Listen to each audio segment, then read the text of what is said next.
ఇంట్లో 5గురు పిల్లలుంటే సందడి సందడిగా ఉంటుంది. ఈ 5గురు పిల్లల్లో ఎవరు ఎక్కువ అల్లరి చేసేవాళ్ళు?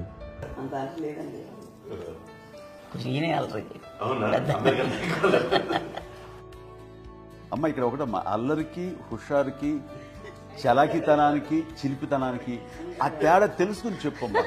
అల్లరంటే ఇప్పుడు నా ఇమేజ్ ఏమైపోద్ది, అల్లరంటే అల్లరుడు అని, నేనేమో చాలా రావుడు మంచి బాలుడు అనేలాగా నా ఇమేజ్ ఇది. నేను అలాగే చెప్తుండేవాడిని. నా ఉద్దేశం అదే. నేనేమో అల్లరి నన్నే అంటే చలాకితనం, అమ్మ అల్లరు అనుకునేది. లేదండి, ఎక్కువ హుషారు కానీ చాలా బాగుండేవాడు అబ్బాయి. ఇంట్లో పనులన్నీ మీకు సాయంగా ఉంటాయి? అవునండి, వాడే చేసేవాడండి. ఇంట్లో ఎవరు ముట్టుకునేవాడు కాదు, మా నాగబాబు అస్సలు ముట్టుకునేవాడు కాదు. అన్నిటికీ నాకు ఆయన సహాయం పాపం. నాన్న ఆయన ఉద్యోగం వెళ్ళిపోయారు. నేను పాక్కుంటూ అలాగా వెళుతూ వెళ్ళిపోయాను, నాకు తెలియదు. తర్వాత అమ్మ చెప్తుంటే లేదుగా మాత్రం కొన్ని కమ్మర కోలు ఉంది ఒక అది పెట్టి అది వెళ్ళి కూర్చోతా ఏడుస్తున్నాను రోడ్డు దగ్గర. ఏసరికి వాడు 3 years.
మరి నాగబాబు పాపం ఏముంది, తిన్నట్టు ఇష్టం. మరి అన్ని రకాలుగా నాన్న కోసం చేసి పెడుతుంటే మరి తను అది ఇష్టపడక ఆ తర్వాత లేకపోతే కోపడగా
అక్క చెల్లెళ్ళకి ఇచ్చిన సలహా ఏంటి? అంటే ఇండిపెండెంట్గా ఉన్నాం కదా అమ్మ, ఎవరిని డిపెండ్ అవ్వద్దు. మీ పిల్లలు నువ్వే జాగ్రత్తగా నేర్చుకో, ఎవరినైనా చేయకు, డిపెండెంట్గా పెట్టద్దు. ఆవిడ మాకు బాగా ఎక్కువ చెప్పింది. నాకు కొంచెం టఫ్ టైమ్స్లో కూడా ఆమె నీ పాటు నువ్వే ఉండాలి, ఎవరి దగ్గర ఉండదు, ఎవరింట్లో ఉండదు, మా దగ్గర కూడా ఉండదు, నీ ఇద్దరి మటుకు నువ్వే ఉండాలి. అది కష్టం కదండి అట్లా చెప్పడం. చెప్పాను, చాలా తక్కువ చెప్పాను. బట్ నాకు అదే ఇచ్చే ధైర్యం. ఇండిపెండెంట్గా అట్లా ఒకరి దగ్గర ఉంటూ నీ గౌరవం తగ్గిపోతుంది, ఎక్కడ ఉండదు. అది చాలా నాకు చాలా ఇన్స్పైరింగ్ ఉండేది మాటలు. ఇప్పుడు కూడా అది చాలా హ్యాపీగా అనిపిస్తుంది అని చెప్పింది. అంతే కదా, మనకి ఏదైనా రోగాలు వస్తే విషయాస్త్రం మనమే. బట్ తగ్గించే వాళ్ళు కన్సర్న్ చూపించే డాక్టర్స్ ఒక్కొక్క కింద కింద ఉండొచ్చు, కానీ పోరాడాల్సింది మనమే. నాకు సార్ కొంచెం ఒక డిప్రెస్డ్ ఇదేదో వస్తాయి ఫేస్ ఒకటి, నేనేదో ఇంకా మా అందరి నుంచి నేను సపరేట్ అయిపోయినట్టు ఒక సిచ్యువేషన్ వచ్చినప్పుడు అమ్మ నన్ను పట్టుకుని I'm there for love. Yes, ఎవరు నువ్వు అన్నా ఎస్ అన్న ఫ్రెండ్స్ కానీ ఎవరైనా సరే ఎప్పుడు కూడా అలోన్గా మటుకు అనుకోకు, నేను నన్ను ఆవిడ నన్ను పట్టుకొని ఇచ్చిన అఫెక్షన్ లేదా ఫీలింగ్ అసలు బలం అన్నమాట. ఇంకా ఏమన్నా చేయగలను నేను, పర్లేదు ఇంట్లో నాకేం ఏదైనా సాధించగలను అన్న ఒక భరోసా తల్లి దగ్గర నుంచి రావడం అనేది నాకు ఎవరు అవసరం లేదనిపించింది. అంత స్ట్రాంగ్గా ఆవిడ వెరీ స్ట్రాంగ్, వెరీ ప్రాక్టికల్. అంత స్ట్రాంగ్ చేసింది నాన్న చెప్పండి. మా పిల్లల విషయంలో మేము కూడా మేబీ అంత స్ట్రాంగ్ కాదేమో, సెన్సిటివ్గా ఉంటాం, కానీ అమ్మ మటుకు చాలా స్ట్రాంగ్గా ఉండి మమ్మల్ని కఠినంగా ఇలాగే ఉండాల్సింది, ఇలా ఉండండి అప్పుడే మీరు నేర్చుకుంటారు. ఇక్కడ అమ్మ పాజిటివ్నెస్ గురించి మీకు మాట్లాడాలి. అంటే తన బిడ్డలకే కాదు, ఈ రోజున మా రెండో పాప శ్రీజ కూడా తనకి లైఫ్ చిన్న ఎస్ఎంఎస్ వచ్చింది. ఆ టైంలో కూడా తను ఏమందంటే అప్పుడు నాన్న దగ్గరికి వెళ్ళాను, తను ఇచ్చిన భరోసా, తను ఇచ్చిన మాట వెళ్ళలేని ధైర్యం వచ్చింది నాతో. నాన్నమ్మ దగ్గర ఎప్పుడు కూర్చోస్తారు అప్పుడే పాజిటివ్ ఫీలింగ్ వస్తుందని నాతో షేర్ చేసుకుంటాను. తను మాతో చెప్తుంటే అనిపిస్తుంది కరెక్ట్. అమ్మ ఏం పర్లేదమ్మా, లైఫ్ అంటే ఒకటితోనే అయిపోదు, ఆ ఒక్కడి వల్ల వాళ్ళ ఇన్ఫ్లుయెన్స్ తోటో వాళ్ళు మన మీద నియంత్రించడం కానీ మన బాధల్ని వాళ్ళు చేయడం అవుతాం. జస్ట్ నువ్వు నీ గురించి నీ మనసులో ఏదనిపిస్తే నీ గుడ్ ఫీలింగ్ ఏది వస్తుందో ఆ ఫీలింగ్ ప్రకారం వెళ్ళిపోదు. అంటే ఆ జనరేషన్ పీపుల్ ఎక్స్పెక్ట్ చేయం అలాగే అలా కాదు. ధైర్యం ఉండి అందరికి ధైర్యం బాగా నూరుకొస్తారు. ఫాదర్ కూడా, మా నాన్నగారు కూడా అస్సలు ఎప్పుడు అనేవాడు, ఎప్పుడు మీరు పెట్టే చెయ్యి మీరు ఎప్పుడు పైన తప్ప తీసుకుని ఎలా ఉండకండి, చేతులు పెట్టుకోండి అనే అట్లాంటివి చెప్తుండేవాళ్ళు. అందుకని మాకు ఇండివిజువాలిటీ మాకు బాగా ఎప్పుడు కూడా ఒకరిని అడగడం అని బ్రదర్స్ని అడగాలన్నా కూడా మాకు పడిపోయింది మైండ్లో, కొంచెం కష్టపడుతుంది. సో నాకు అంటే ఆవిడ మా అమ్మ ఏదన్నా కొంచెం డిప్రెస్ అయినా నేను చాలా ఎక్కువ అమ్మకి షేర్ చేసుకుంటే అన్నయ్య కూడా లేడు. అన్నయ్య ఉన్నప్పుడు ఓకే, లేనప్పుడు నేనే ఎక్కువ షేర్ చేసుకున్నాను. బట్ ద బెస్ట్ థింగ్ మా అమ్మ దగ్గర నుంచి హగ్ అండి. ఈరోజు కూడా మా అమ్మని హగ్ చేసుకోకపోతే అంటే అది నాకు మా అందరిలోనూ, అంటే ఆవిడ పెద్ద చదువుకున్న వ్యక్తి కాదు, పెద్దగా బయటికి వెళ్ళి ఎక్స్పోజర్ కాదు, కానీ ఇవాళ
ఇప్పుడు మోడర్న్ వర్డ్స్ లో చెప్పాలంటే మీ అందరికీ ఆవిడ ఒక వైఫై లాంటిది.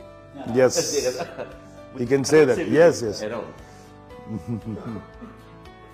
ఇంకొక అడ్వైజ్ కట్టండి, అమ్మ విషయంలో నేను గొప్పగా ఫీల్ అయ్యేది, కానీ చాలా మంది పెద్దలు రిటైర్ అయిపోయి విశ్రాంతి తీసుకుంటున్నటువంటి పెద్దలందరూ కూడా ఆచరించే విధంగా ఒక విషయాన్ని నేను గమనించాను. ఇప్పుడంటే నా దగ్గర ఉంటుంది కాబట్టి ఉన్నాను. అమ్మ విడిగా ఇంకొక ఇంట్లో ఉండేది 9 సంవత్సరాలు, నాన్నగారు దూరమైన దగ్గర నుంచి ఉండేది. 5 సంవత్సరాలు ఒంటరిగా ఉండి నన్ను బిడ్డలందరూ ఎవరు మానాన్ని వెళ్ళిపోయారు, నేను ఒంటరి అయిపోయాను అన్న ఫీలింగ్ అమ్మ ఎప్పుడు ఉండేది కాదు.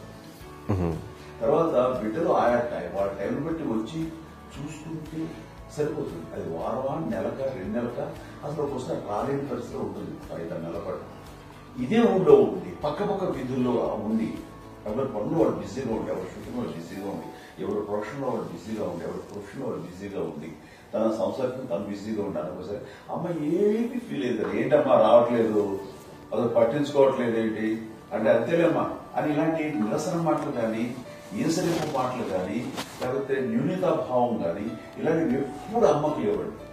వచ్చారు అబ్బాయి ఏం చేసి పెట్టడా చెప్పండి అంటూ చాలా పాజిటివ్ ఉండి ఇప్పటికీ కూడా తను సెపరేట్ కిచెన్ మా ఇంట్లో ఎంతో అందరూ వేరే కిచెన్. ఎందుకంటే అమ్మకి మోస్ట్ స్ట్రెస్ బస్టర్ వచ్చేసినా లేకపోతే రిలీఫ్ ఏంటంటే తన కిచెన్ కూర్చొని వండి అందరికి పెట్టాం. ఇప్పటికీ కళ్యాణ్ బాబు అక్కడక్కడ తిరిగేసి ఎక్కడో చేసి నిరసనలు చేసి అన్ని రకాలుగా చేసి వస్తే అమ్మకి చాలా జాలి. ఆడేదో ఇక మేము గుడ్లా కష్టపడుతున్నాం, ఆడి ఎంతలో వెళ్ళేదో మీరు టీవీలో వాటిలో అది ఎక్కువగా చూపించేసరికి వాడే కష్టపడతారు, మేము కష్టపడలేదు ఫీల్ అమ్మకి. అందులో వాడు రాగానే ఎలా వచ్చావా అని అమ్మ ఎక్కడ కళ్యాణ్ బాబు అంటే ముందు అమ్మను కానీ ఎక్కడ కళ్యాణ్ బాబు తను ఎక్కడ ఉంటాడు ఏముంటాడు తెలుసు. అది తెలిసిన ఎక్కడ తను వాడికి ఇష్టమైన బిర్యానీ అవి చేసి చక్కగా పంపించి అన్ని చేస్తుంది. అట్లాగా బిడ్డలకి పెట్టడమే తప్ప బిడ్డల నుంచి ఈ వయసులో ఎక్స్పెక్ట్ చేయడం లేకపోగా కొంచెం పట్టించుకోవట్లేదు అనే ఒక న్యూనత భావంలోకి వెళ్ళిపోయి సైకలాజికల్ డిప్రెస్ అయ్యే మదర్ మాత్రం కాదు. ఆ రకంగా మాకందరికీ భరోసా. మేము కూడా పెద్ద అయినా బిడ్డలు వాళ్ళ ప్రవృత్తి ఉద్యోగరీత్యాల వాళ్ళ వృత్తిరీత్యా వాళ్ళు దూరం అయిపోయి మనల్ని చాలా కమ్యూనికేషన్ గ్యాప్ వచ్చినా సరే బిడ్డలు నాకు దూరం అయిపోయి పట్టించుకోవట్లేదు. ఇలాగే చూసాము వెళ్ళి ఎంత ఇదిగా ఉండేవాళ్ళు గురించి ఇప్పుడు ఏమైపోయాను అన్న ఇంకా కొంచెం బాధపడలేదు వాళ్ళకి అంటూ నెగిటివ్ సైడ్ ఆలోచించే విధానం లేనే. అది మా అందరికి ఎంత కంఫర్టబుల్ అంటే అంతే కదా. ఎందుకోకపోతే మాధవ్ చూసుకుని మాధవ్ లేకపోతే నాగబాబు వెళ్తుంటాడు కడియడం వల్ల మా విజయ్ చూసుకుంటున్నది. సరే నాకు కళ్యాణ్ బాబు తను చూసుకుంటాడు. ఇలా ఎవరో ఒకరు వెళ్తూ ఉంటాం. అమ్మ మాత్రం అది వెరీ గుడ్ హెల్దీ. నేను చాలా మంది తల్లిదండ్రులు చూశాను, వాళ్ళు చాలా ఇబ్బంది పడుతూ ఉంటారు. పట్టించుకోవడం అర్థం చేసుకోగలము కానీ వాళ్ళు వస్తే బాగుంటుంది కదా అనేది ఉంటుంది. ఫీల్ అవుతారు. అవును, అలాంటి ఫీల్ ఏం లేదు. బిడ్డలు వస్తే వాళ్ళకి ఏం చేసి పెట్టాలా అనే ఆలోచన. అది ఇద్దరికి కలిగి చాలా మంది ఆచరించాల్సిన గొప్ప విషయం అనుకుంటాను. చిన్నప్పుడు అన్ని ఆనందాలేనా, మర్చిపోలేని దుఃఖాలు కూడా ఏవైనా ఉన్నాయా? అమ్మ చెప్పాలంటే ఓపికకి, గృహిణిగా తన బాధ్యతలు నిర్వర్తించడానికి అండ్ అన్ని రకాలుగా టేకింగ్ కేర్. దీనికి ఒక మంచి ఉదాహరణ నేను చెప్పగలను. అది తలుచుకున్నప్పుడు నాకు చాలా ఉద్యోగంగా ఉంటుంది, నాకు చాలా కంటితలు వచ్చేస్తుంది. అమ్మకి మేము 5 బిడ్డలు అండ్ పురిట్లోనూ 1 year పెరుగో 2.5 years పెరుగో 3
ఒక బ్యాడ్ న్యూస్ నాసు వచ్చింది. తెల్లారికి కాన్షియస్ పోయింది. ఏం చేయాలో తెలియదు. అమ్మ వయసు చిన్నది. ఇద్దరు తీసుకుని ఆ బిడ్డల్ని ఒళ్ళో పెట్టుకుని శవాన్ని, డెడ్ బాడీని రిక్షాలో ఇంటికి ఇప్పటికీ నాకు గుర్తు ఆ విజువల్స్. అని నాన్నకి తెలియదు ఏ విషయం. నాన్న ఎప్పుడు వస్తారో తెలియదు, ఎలా కమ్యూనికేట్ చేయాలో తెలియదు. అది తీసుకుని వెళ్ళిన తర్వాత ఇంట్లో గొడవ పెట్టుకుంటే ఏం చేయలేదు. చుట్టుపక్కల ముస్లిం సోదరులు ఉండేవాళ్ళు, ఫ్యామిలీస్. మసీదు పొన్నూరు మసీదు పక్కన మా ఇంట్లో అనుకుంది. ఆ ఇంట్లో అందరూ వచ్చి చూసేవాళ్ళు, వాళ్ళే హెల్ప్ చేసేవాళ్ళు. ఏం చేయాలో తెలీదు. ఆ నెక్స్ట్ రిచువల్స్ ఎలా చేయాలో, గర్భకాండం ఎలా చేయాలో తెలియదు. అందరూ చిన్నపిల్లలే. తను చిన్నది, మిగతాందరూ పసివాళ్ళే. సో అలాంటి పరిస్థితుల్లో కమ్యూనిటీ వచ్చిన చుట్టుపక్కల వాళ్ళు వీళ్ళు వచ్చి చేయాల్సిన కార్యక్రమాలు చేశారు. ఆ సమయం నాకు ఎక్కడో కమ్యూనికేట్ చేసి డిపార్ట్మెంట్ ద్వారా జ్ఞానం వచ్చేసరికి అన్నీ అయిపోయింది. ఇప్పటికీ నాకు నిజంగా మేము ఇలా ఎన్ని పురుషులు ఎన్నుకుంటున్నామంటే ఎలాంటి ఇది లేకుండా జాగ్రత్త అనే ఒక హెచ్చరికలాగా చేస్తూ పంపించాలని సపోర్ట్ చేస్తాను. కానీ ఇప్పుడైతే నా మీద నమ్మకం నేను ఏ నిర్ణయం తీసుకున్నా మరో అది తనకి హాస్పిటల్ పెద్ద ఫోబియా. నేను ఎక్కడికే వస్తాను హాస్పిటల్. ఈ మధ్య కాలంలో సరే అమ్మకి మోకాల ఆపరేషన్ జరిగింది. అమ్మను కొంత బాధపడుతున్నావు, అసలు ఈ రోజున వచ్చిన మెడికల్ అడ్వాన్స్మెంట్ నీకు అసలు ఏ బాధ తెలియకుండా మోకాల ఆపరేషన్ రీప్లేస్ చేస్తారు అని వీళ్ళందరూ చెప్పాలి భయపడతాను. ఎందుకంటే ఫస్ట్ ఎలా నాకు సపరేట్ అవుతాను, ఎలా చెప్పాలి ఒక్క ఇదంతా కలిపి నీ మాట వింటారు, మాట మీద నువ్వు చెప్తే వింటారు.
కాదు అమ్మకి ఎప్పుడు ఏంటంటే ఒక ఇదే పని చేయడని, అంతే. నిజంగా ఏ పని చేసేవాడు కాదు.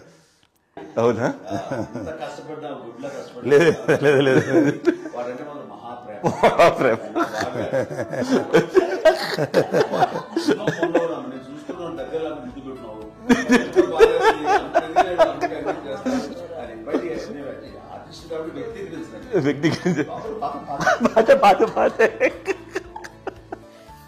చిన్నది కాబట్టి చివరిది కాబట్టి తనంటే పుట్టాడు, నేను పెద్దోడు కాబట్టి నేను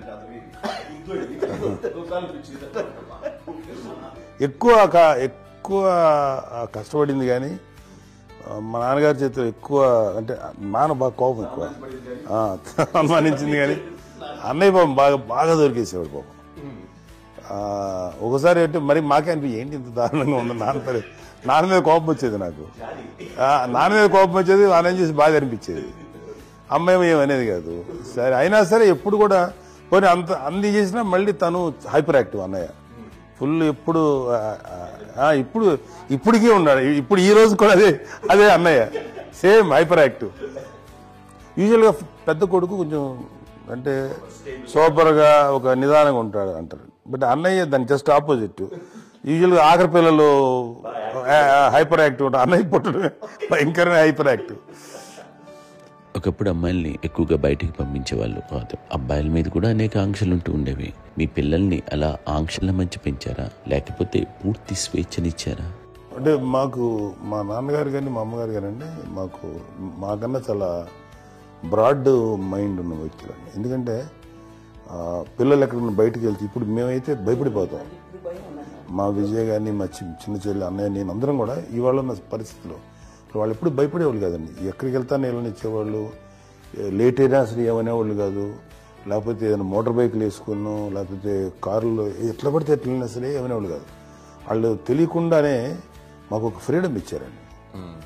సో దట్ అదే ఆ ఫ్రీడంలో భాగమే అన్నయ్య కానీ ఇండస్ట్రీకి వెళ్ళాలంటే కూడా ఒక వ్యక్తి ఒక కొడుకు ఒక గొప్ప కెరీర్ని పర్సూ చేసుకుంటూ వెళ్తున్నప్పుడు నాన్నగాని అమ్మగానే ఓపెన్ మైండ్ తోటి అసలు నువ్వు వెళ్ళినా ఎంతకాలం వెళ్తావచ్చు, నువ్వు ప్రయత్నించని చెప్పి అలా వదిలేశారండి.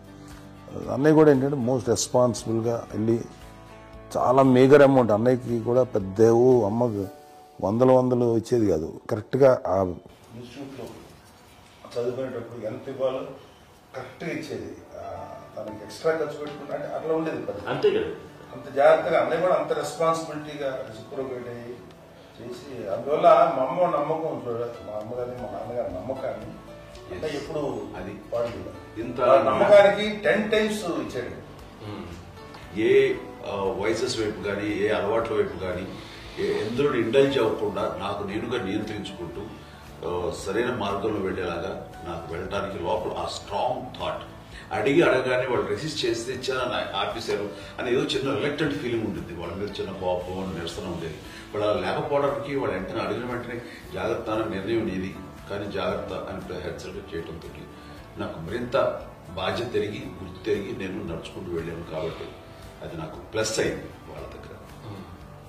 అంటే మదర్ అంటే తల్లి అనే కాదు, మదర్ ఫిగర్ ఎవరిచ్చినా సరే అది నానైనా తల్లితో సమానం అనుకుంటాను. నాకు చెప్పినట్లుగా అట్లాగా అలసిపోయి వచ్చిన నాకు కాళ్ళు నొక్కుతూ ఉంటే నాకు భయం వేసేసేది. ఆ తర్వాత పడుకో గమనించేవాడు, అది కూడా కోపం. అంటే ఉదాహరణ అంటే మళ్ళీ అది నాకు తిడతారు, ఎందుకు కాపు పడుకుని ఎక్కడ నిద్ర వస్తాయి నాన్న అంటే. సో ఆ రకంగా నాన్న తన ప్రేమ చూపిస్తుంటాను. ఆ తర్వాత గోండా టైప్ లో కూడాను నేను ట్రైన్ కింద వెళ్తుంటే నాన్న అక్కడే ఉన్నారు, రాజమండ్రి దగ్గర. ఆయన చాలా కోపం చేసింది, ఇలాంటి చేస్తుంటావు నువ్వు, ఏదైతే ఏంటి అనేది చెప్పి. ఏం పర్లేదన్నా ఏమవుతుందా, అన్ని రకాల సేఫ్టీ అన్ని రకాల జాగ్రత్త తీసుకున్నాం. ఈ రోజు ఉన్నది సేఫ్టీ అప్పుడు లేదు. అయినా సరే రేపు పొద్దున నీ కొడుకులు ఇలాంటి పరిస్థితులు నీకు తెలిసి వస్తారు అప్పుడు అనేవాడు. ఇప్పుడు ఈ సార్లు అనేవాడు నాకు నిజంగానే మగధీర టైం కూడా గుర్ర పెట్టుకుని ఆ రోడ్డు మీద పడిపోయేది అని అన్నప్పుడు ఆ ఫస్ట్ టైం ఆ ఫీలింగ్ కలిగింది. అలాగే పీటర్ హెయిన్స్ అనేవాడు ఫస్ట్ మగధీరలో జంప్ చేస్తారు, మోటార్ బైక్ జంప్ చేసినప్పుడు ట్రైల్ లో పీటర్ హెయిన్స్ అంత హైట్ నుంచి 20 feet 25 feet హైట్ నుంచి పడిపోయి మొత్తాన్ని బోన్స్ ఇరగొట్టుకుని వాడు 7 నెలల పాటు వాడు ఇప్పుడు హాస్పిటలైజ్ అయ్యాడు. అది వీడైతే ఏమో తలుచుకుని భయం వేసేసేది. అప్పుడు నా గుర్తుకొచ్చేవాడు, ఓహో వాళ్ళ టెన్షన్ ఇంతే లేవు, మనకి మన కొడుకు వస్తే తెలియదు ఈ మాట నాన్న ఎప్పుడు అన్నారంటే అనిపిస్తుంది. Sweet memories. అత్త కోడళ్ళ మధ్య అనుబంధం ఎలా ఉంటుంది? సురేఖ్ గారితో మీకున్న అనుబంధం గురించి చెప్తారా? మాకండి కోడలు కాదండి, నా కూతురు అండి. అంత బాగుంటాం మేము.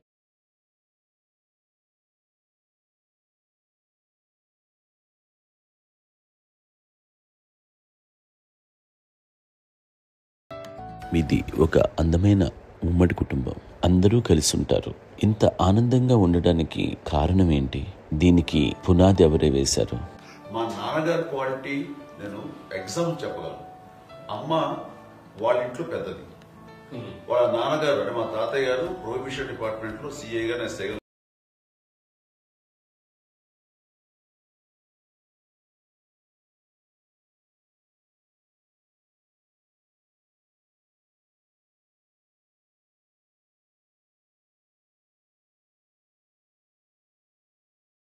అబ్బాయి ముగ్గురు ఆడతారు.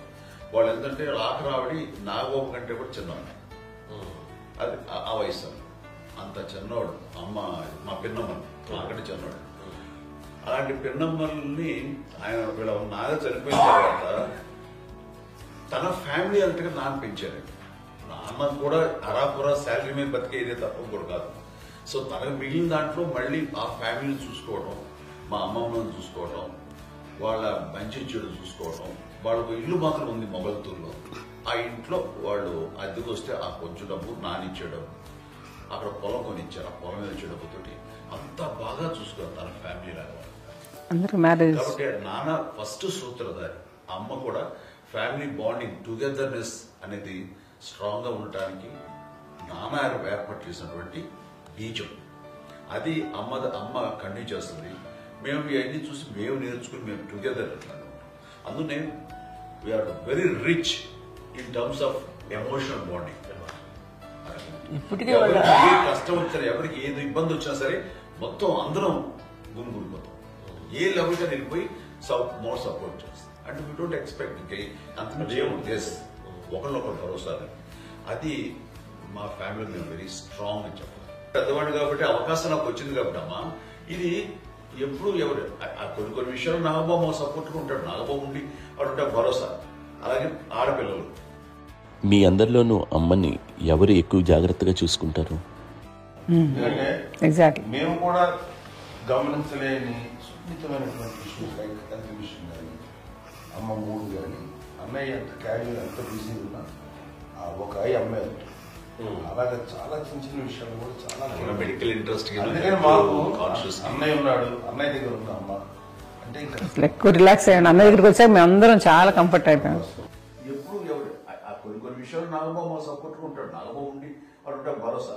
అలాగే ఆడపిల్లలు ఇట్లా ఒకరు కాంప్లిమెంటింగ్ టు ఈచ్ అదర్ అండి. అవి ఒకరు కాదండి. అది వాళ్ళ నాన్న చూపించే ప్రేమగా నేను చెప్పగలను. కానీ బట్ దీని అందరూ సూత్రధారి నాన్న తర్వాత అది అమ్మ మెయింటైన్ చేస్తారు.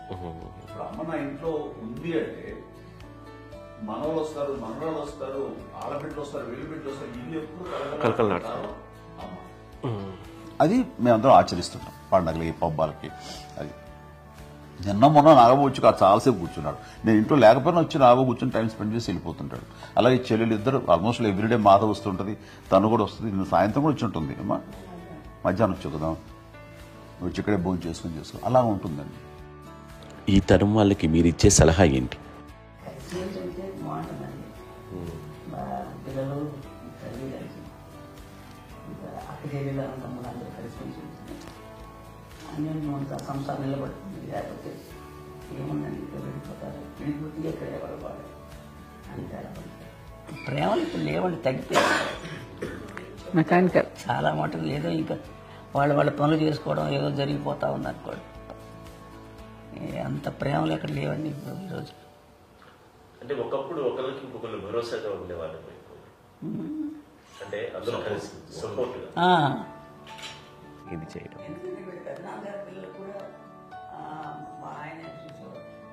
మా నాన్నగారు అన్నయ్య గారు వాళ్ళ బిడ్డలు కూడా వాళ్ళు కూడా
కనిపించింది, ఎన్ని ఆస్తులు వచ్చాయి ఫిజికల్ గా అనే దాని మీద కంటే కూడా ఇవి ఆస్తిగా తీసుకుంటూ దీన్ని విలువ ఎరిగి గుర్తెరిగి దాని ప్రభావం తెలుసుకుని అది కనుక మనం ఇచ్చిపుచ్చుకుంటే ఫ్యామిలీలో అంటే దాని మించిన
మా చెల్లెలు కూడా వస్తే నేను అనుకోవట్లేదు, సూర్య కూడా ఉంటుందని నేను అనుకోవట్లేదు.